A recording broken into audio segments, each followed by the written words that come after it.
మనకి సెక్షన్‌లో చెప్పిందేంటంటే రిజిస్ట్రేషన్ చేయాలని ఎక్కడా మెన్షన్ చేయలేదు. తెల్ల కాగితం మీద రాసుకున్నటువంటి వీలునామా కూడా. ఎందుకంటే మనకి స్వాతంత్రానికి పూర్వం 1925లో ఈ యొక్క చట్టం ఏర్పాటైంది. ఈ యొక్క వీలునామా విల్ అన్నది 1925లో ఉన్నటువంటి చట్టం కాబట్టి అప్పటి నుంచి కూడా ఉంది.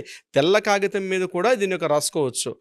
బాండ్ పేపర్ మీద రాయాలని లేదు. కానీ ఎప్పుడైతే ఒక బాండ్ పేపర్ మీద రాసినప్పుడు ఏమైతుందంటే డాక్యుమెంట్ అవుతుంది. కానీ అది లీగాలిటీ ఇప్పుడు చట్టబద్ధత వస్తుందంటే ఎప్పుడైతే ఆ డాక్యుమెంట్‌కి రిజిస్ట్రేషన్ ఆఫీస్‌లో కన్సల్ట్ ఎస్ఆర్ఓలో మనం ఎప్పుడైతే దాన్ని రిజిస్ట్రేషన్ చేసిన తర్వాత దానికి ఒక చట్టబద్ధత వస్తుంది.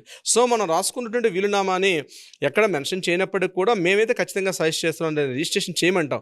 గవర్నమెంట్‌కి ప్రాపర్ రిజిస్ట్రేషన్ ఫీ చెల్లించి తద్వారా మాత్రమే అది మనకి లీగాలిటీ వస్తుంది. అప్పుడు దానికి ఒక లీగల్‌గా దానికి ఒక స్ట్రాంగ్ డాక్యుమెంట్ అవుతుందనమాట అది. అండ్ అలాగే సార్ మీరు మాట్లాడేటప్పుడు ఇంకో పాయింట్ కూడా రేస్ చేయడం జరిగింది. అంటే ఇద్దరు కొడుకులు ఉన్నప్పుడు తల్లి తన ఒక్క కొడుకుకే రాసినప్పుడు వీలునామా కోర్ట్‌ని ఎవరైతే అప్రోచ్ అవుతారో అప్పుడు ఈ వీలునామా అన్నది వర్తిస్తుందంటారా?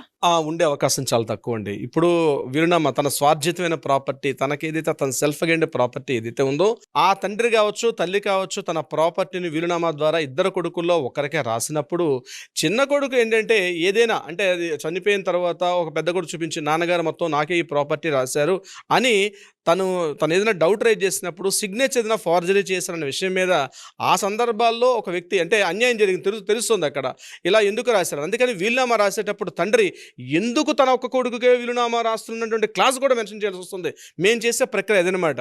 లేనప్పుడు ఏమవుతుందంటే జస్ట్ ఈ యొక్క కొడుకుకి ఇది, ఈ యొక్క కూతురికి ఇది మెన్షన్ చేసిన తర్వాత అక్కడ ఆ బ్యాలెన్సింగ్ లేనప్పుడు ఆ రెండో వాళ్ళు దీన్ని మరలా ఛాలెంజ్ చేసే అవకాశం ఉంటుంది. బట్ లీగల్‌గా అది చాలా ప్రాసెస్ అవుతుంది. దాన్ని చాలా 90% అది ఫెయిల్ అయ్యే అవకాశం ఉంటుంది.